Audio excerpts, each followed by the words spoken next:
So I mentioned the term semantic HTML a couple of times in this section. And so let's now actually very quickly define what I actually mean by semantic HTML. So in HTML, when we talk about semantics, what we mean is that certain elements have actually a meaning or a purpose attached to them. So when we think about a certain HTML element, we should actually not think about what that element looks like as it's rendered on the page, but instead we should think about what that element actually means and what it stands for. So that is basically the definition of semantic HTML. Now, not all elements in HTML are semantic, and actually I talked a little bit about that before here in this element. So the strong element, which makes our element look bold here on the page. So remember how previously I used the B element, which simply turns its content bold, but doesn't attach it any meaning, right? So I explained that before, and so now maybe it makes a bit more sense.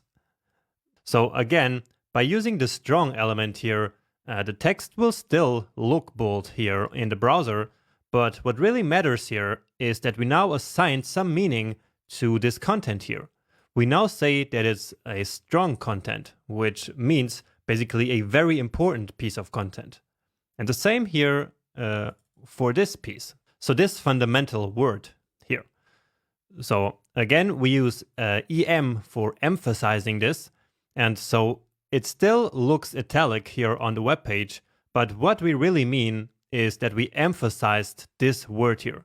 So we gave it a special emphasis, and yeah, that's what this element here right now means.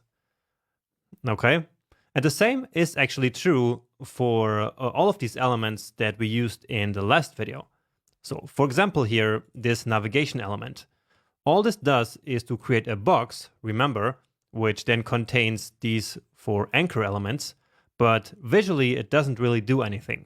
All this does is to represent as a meaning that this is a navigation. But instead of using nav, we could also have used a more generic element, which is the div element. So for example, div, open and close it here. And again, visually, nothing will change. And so all this did was to create a new box, but a box without any meaning. So that's what div stands for. So back in the day, before HTML5, we always used divs for every single box that we needed like this on the page. But then HTML5 came around and introduced this concept of semantic HTML. And so now we should only use the div element when we don't want to attach a certain meaning to a certain container. So to a certain like box element on our page. So in this case, we really want this to mean that it's a navigation. And so we use the navigation element for that. Okay, and the same is true for the article, the header, the footer that we have down here. And in fact, it is true even for the paragraph, for example. Because all that this paragraph here and all the other paragraphs really are essentially boxes filled with text. Now the P, of course, does have a semantic meaning. It means that it is a paragraph. But we could, again, use a generic box without any meaning, so this div, and nothing would change visually. Okay, actually something did change here, so we lost some of the white space that we do have around the P.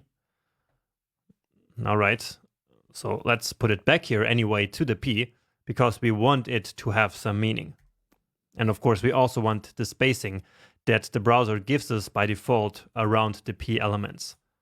Okay, but the idea that I mentioned still holds, because we could very easily recreate this space here using some CSS later. So if we wanted, we could in fact build the entire web page only out of div elements if we wanted, and then use CSS to style them as we want. But of course, we don't do that. We use semantic HTML to give our elements meaning. Now, you might ask why we actually do that, and there are multiple reasons. And I think I mentioned them already, actually.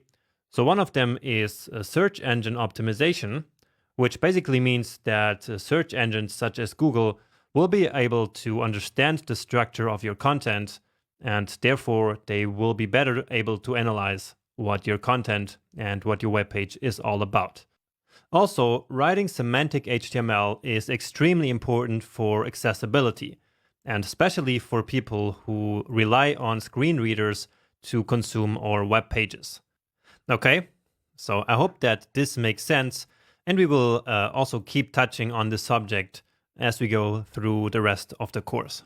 But I still wanted to make it very clear from the very beginning that when we think about HTML, we should not only think about how it actually looks like in the browser, but even more about what these elements actually mean and what they stand for. And with that being said, we kind of finished all we had to learn in this section.